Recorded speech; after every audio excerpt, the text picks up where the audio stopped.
छात्रों, अपने पूर्व के विजुअल में मैंने आपको कबीरदास की साखियाँ, शबद, ललद्यत विरचित वाक, रसखान के द्वारा रचे गए सवैये और माखनलाल चतुर्वेदी की रचना कैदी और कोकिला का वाचन करके आपको बताया था। अब आगे आज इस विजुअल में मैं आपको आपकी हिंदी की पाठ्य पुस्तक क्षितिज में शामिल सुमित्रानंदन पंत विरचित ग्रामश्री कविता का वाचन करके आपको बता रहा हूँ। जैसा कि मैंने आपको पहले भी बताया कि पद्य का वाचन ठीक ढंग से करने का बहुत बड़ा फायदा है। इससे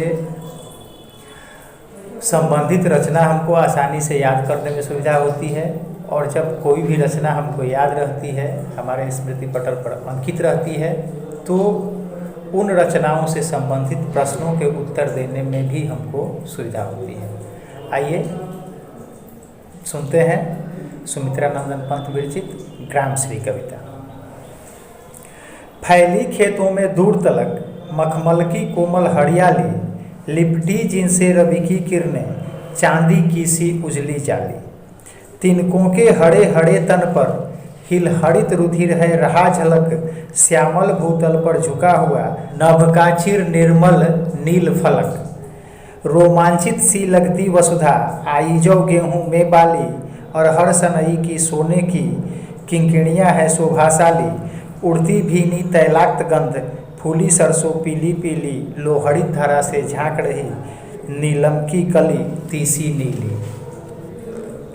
रंग रंग के फूलों में रिलमिल हंस रही सखियां मटर खड़ी, मखमली पेटियों सी लटकी छेमियाँ छिपाए बीज लड़ी।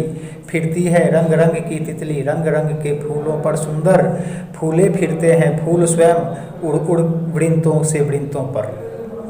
अब रजत स्वर्ण मंजरियों से लद गई आम्रतरु की डाली, झर रहे ढाक पीपल के दल हो उठी कोकिला मतवाली। महके कटहल मुकलित जामुन जंगल में झरबेरी झूली, फूले आरू नींबू दाड़िम आलू गोभी बैगन मूली।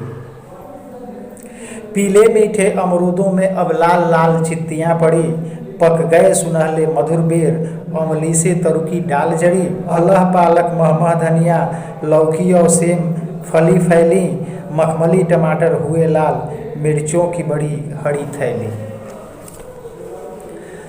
बालू के सांपों से अंकित गंगा की सतरंगी रेती, सुंदर लगती सरपत छाई तट पर तरबूजों की खेती। अंगुली की कंघी से बगुले कलगी संवारते हैं कोई, तिरते जल में सुरखाब पुलिन पर मगरौठी रहती सोई। हंसमुख हरियाली हिम आतप मुख से अलसाए से सोए, भीगी हरियाली में निसिकी तारक स्वप्नों में से खोए। मरकत डिब्बे सा खुला ग्राम जिस पर नीलम नभ आच्छादन, निरुपम हिमांत स्निग्ध शांत निज शोभा से हरता जनमन। तो ये सुमित्रानंदन पंत विरचित ग्रामश्री कविता थी। आगे अब है केदारनाथ अग्रवाल की रचना चंद्रगहना से लौटती बेर। यह एक छंदमुक्त कविता है। देख आया चंद्रगहना, देखता हूँ दृश्य अब मैं, मेड़ पर इस खेत की बैठा अकेला, एक बित्ते के बराबर बांधे मुड़ेठा शीश पर छोटी गुलाबी फूल का सज कर खड़ा है। पास ही मिलकर उगी है बीच में अलसी हठीली, देह की पतली कमर की है लचीली। नील फूले फूल को सिर पर चढ़ाकर कह रही जो छुए यह दो हृदय का दान उसको। और सरसों की न पूछो हो गई सबसे सयानी, हाथ पीले कर लिए हैं ब्याह मंडप में पधारी। फाग गाता मास फागुन आ गया है आज जैसे, देखता हूँ मैं स्वयंवर हो रहा है, प्रकृति का अनुराग अंचल हिल रहा है। इस विजन में दूर व्यापारिक नगर से प्रेम की प्रिय भूमि उपजाऊ अधिक है, और पैरों के तले है एक पोखर उठ रही इसमें लहड़ियाँ। नील तल में जो उगी है घास भूरी, ले रही वह भी लहड़ियाँ। एक चांदी का बड़ा सा गोल खंभा आँख को है चकमकाता, हैं कई पत्थर किनारे पी रहे चुपचाप पानी, प्यास जाने चुप खड़ा बगुला डुबाए टांग जल में, देखते ही मीन चंचल ध्यान निद्रा त्यागता है। चट दबाकर चोंच में नीले गले के दाग डालता है। एक काले माथ वाली चतुर चिड़िया श्वेत पंखों के झपाटे मार फौरन टूट पड़ती है भरे जल के हृदय पर। एक उजली चटुल मछली चोंच पीली में दबाकर दूर उड़ती है गगन में। और यहीं से भूमि ऊंची है जहाँ से रेल की पटरी गई है। ट्रेन का टाइम नहीं है, मैं यहाँ स्वच्छंद हूँ, जाना नहीं है। चित्रकूट की अनगढ़ चौड़ी कम ऊंची ऊंची पहाड़ियाँ दूर दिशाओं तक फैली है। बांझ भूमि पर इधर उधर रीवा के पेड़ कांटेदार कुरूप खड़े हैं। सुन पड़ता है मीठा मीठा रस टपकाता सुग्गे का स्वर टें टें टें टें। सुन पड़ता है वन स्थली का हृदय चीरता उठता गिरता सारस का स्वर टिरटों टिरटों। मन होता है उड़ जाऊं मैं पर फैलाए सारस के संग, जहाँ जुगल जोड़ी रहती है हरे खेत में। सच्चे प्रेम कहानी सुन लो, सच्ची प्रेम कहानी सुन लो, चुप्पे चुप्पे। अगली कविता सर्वेश्वर दयाल सक्सेना जी द्वारा लिखी गई है, जिसका शीर्षक है मेघ आए। मेघ आए बड़े बनठन के समर के, आगे आगे नाचती गाती बयार चली। दरवाजे खिड़कियां खुलने लगी गली गली, पाहुन ज्यों आए हो गांव में शहर के। मेघ आए बड़े बनठन के संवर के। पेड़ झुक झांकने लगे गर्दन उचकाए, आंधी चली धूल भागी घाघरा उठाए। बाकी चितवन उठा नदी ठिठकी घूंघट सर के। मेघ आए बड़े बनठन के संवर के।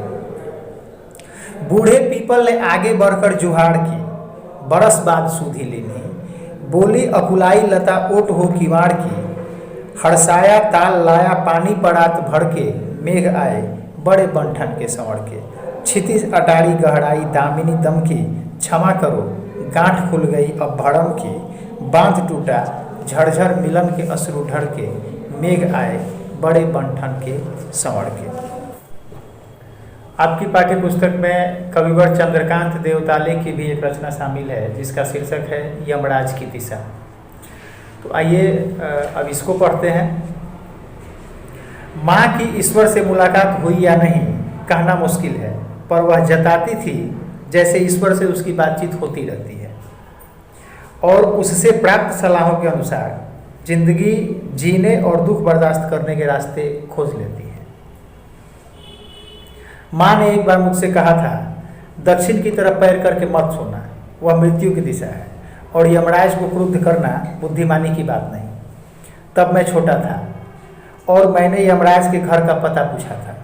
उसने बताया था, तुम जहाँ भी रहते हो वहाँ से हमेशा दक्षिण दिशा में।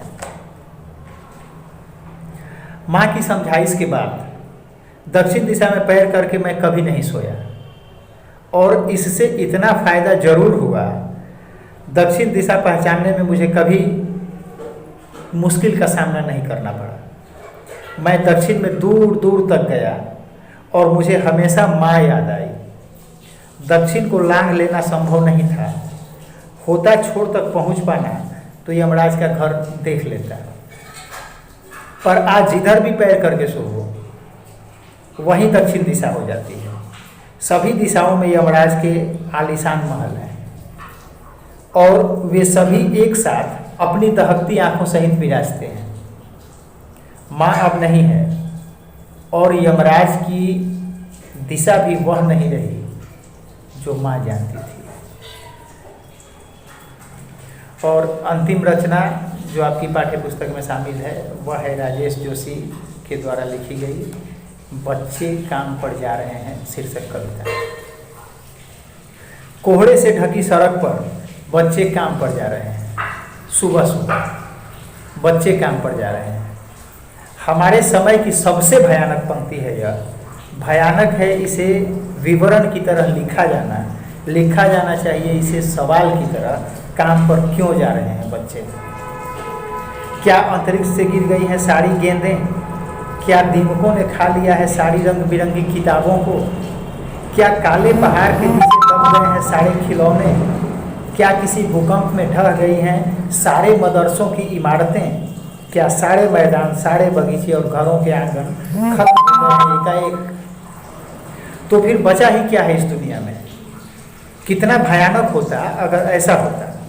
भयानक है, लेकिन इससे भी ज़्यादा यह है कि है सारी चीज़ें हस्बा मामूल, पर दुनिया की हजारों सड़कों से गुजरते हुए बच्चे, बहुत छोटे छोटे बच्चे काम पर जा रहे हैं।